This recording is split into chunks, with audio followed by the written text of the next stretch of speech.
Hello, everybody, and welcome to the ET Considers Everything podcast for Tuesday, August 23rd, 2016. On this edition, I'll be taking a look at several of the sports topics that took place over the weekend, including news from the NFL training camps, also news from Major League Baseball, some news from the Olympics, some news from NASCAR, the Indycar series, and a whole lot more. So let's get going with this podcast, ladies and gentlemen. First, let's start off with NFL training camp news and preseason news. Matt Jones of the Washington Redskins suffered a AC joint injury in his shoulder in the preseason game for the Washington Redskins this past weekend. Washington Redskins head coach Jay Gruden said that he will keep Matt Jones out of the starting lineup for the next two preseason games, but he should be available for week one against the Pittsburgh Steelers. So that's good news for Washington Redskins fans and fans of Matt Jones who are looking to get him in fantasy football for this upcoming season. New England Patriots running back Dion Lewis will have arthroscopic knee scope surgery. He will be out at least a month, probably 4 to 6 weeks with that injury. So he won't be available probably for the first month of the NFL season. That's another blow for the New England Patriots. Tom Brady's out serving his 4-game suspension to start the year. Jimmy Garoppolo will be the starting quarterback to start the year for the New England Patriots. So that's tough injury news there for the New England Patriots. Also, Jordy Nelson for the Green Bay Packers, wide receiver. He returned to practice this past week. He suffered a torn ACL last August in a preseason game against the Pittsburgh Steelers, but he is back at practice. He will more than likely not play in the preseason, but he will be available in week one for the Green Bay Packers against the Jacksonville Jaguars. And those are your notable injury headlines going into week 3 of the NFL preseason, which begins on Thursday night. MLB news from last night. The Baltimore Orioles defeated the Washington Nationals 3-2. They are 2 games back in the AL East. They trail the Boston Red Sox and the Toronto Blue Jays in that division now. The Boston Red Sox defeated the Tampa Bay Rays by a score of 6-2. And now Boston and Toronto are tied for the AL East lead at 70 and 54. And the Baltimore Orioles are 2 games back at 68 and 56. In the AL Central, the Cleveland Indians lead. In the AL West, the Texas Rangers lead. In the NL East, the Washington Nationals lead. In the NL Central, the Chicago Cubs lead.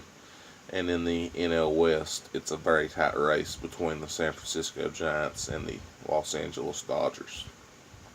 NBA news from yesterday, Carmello Anthony announced that he will retire from Team USA in international basketball competition. This comes off the heels of winning his 3rd straight Olympic gold medal for Team USA in the Olympics. He's won 4 overall medals, 3 Olympic gold medals, and 1 bronze medal. So it was a very decorated career for Carmello Anthony playing for Team USA in international basketball competition, but it has come to an end. And I got to give him mad props for a great international career. Hopefully he can translate that into NBA success now that he has Derrick Rose and Joakim Noah at his expense. NASCAR news from over the weekend. Kevin Harvick won the NASCAR Sprint Cup Series race at Bristol on Sunday afternoon. It was rained out Saturday night and they had to run it Sunday afternoon. Kevin Harvick led a race high 153 laps, capturing the victory. This was his 2nd victory of the season, and he had his team owner Tony Stewart come out there at the end of the race to do a celebration burnouts with him at the end of the race. So big time win there for Kevin Harvick. This moves him up to 3rd in points. He has 2 wins on the year. The top 2 positions are owned by Brad Keselowski and Kyle Busch. They each have 4 wins on the season. The next race on the NASCAR Sprint Cup Series schedule is at Michigan, and that race will be on Sunday afternoon. Coverage of that race will begin at 1:30 p.m. Eastern Time on NBCSN. It's been a wild time for NASCAR over the last 2 to 3 weeks with the Olympics going on and different television channels for the races, but they return fully to NBCSN and NBC for the rest of the season coming up. So should be fun to see who ends up making the chase and what storylines will come about as the chase rides on.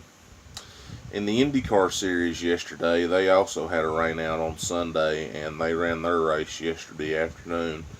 And Will Power won the Verizon Indycar Series race at Pocono. He also leads the Verizon Indycar Series point standings, and it was a very good win for him. He held off the hard charging field there at the end, including Helio Castroneves, Ryan Hunter-Ray, Scott Dixon, and a host of others. So congratulations to Will Power on winning that race. Also in golf over the weekend, the MLB Park won the Olympic gold medal for the women's golf competition at the Olympics. This was a big time milestone for her. She becomes the second woman to win a gold medal and also win a major on the LPGA tour. She joins Diedrichsen as the only two to do so. So congratulations to MLB Park on doing that feat. Also, we had Siwoo Kim win the Wyndham Championship at Greensboro over the weekend. This was a breakthrough victory for him as well, and it was one that he'll never forget for sure.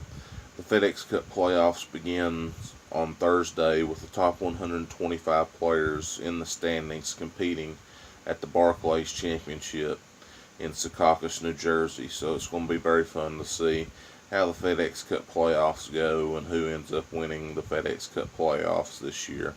Jordan Spieth, as you know, won the FedEx Cup playoffs last year, and he has a very good shot to do so again this year, but a lot of others will be there, including Jason Day, Ricky Fowler, Rory McIlroy, Matt Kuchar, Jim Furyk, and a host of others. So should be a fun 4 weeks on the PGA Tour coming up, and we'll see how everything goes there for sure. Finally, in soccer news, it was a big-time weekend. Leicester City and Arsenal tied 0-0 in the Barclays Premier League on Sunday afternoon. We also had Manchester United defeat West Bromwich Albion by a score of 2-0 on Friday afternoon. And we had Liverpool lose to Burnley on Saturday by a score of 2-0. Those are your notable Barclays Premier League scores from over the weekend. And with that, that's going to do it for this edition of the ET Considers Everything podcast for Tuesday, August 23rd, 2016. If y'all don't mind, like this video, subscribe to the YouTube channel, and as always, I'll keep you posted on sports news as I get them across my tablet. And I'll make a couple videos per week for you to keep you posted on sports news across the country and across the local scene as well. For now, this is ET Eric Mullins reporting from Pound, Virginia. Have a great day, everybody. Thank you very much for watching and subscribing to the channel. Later.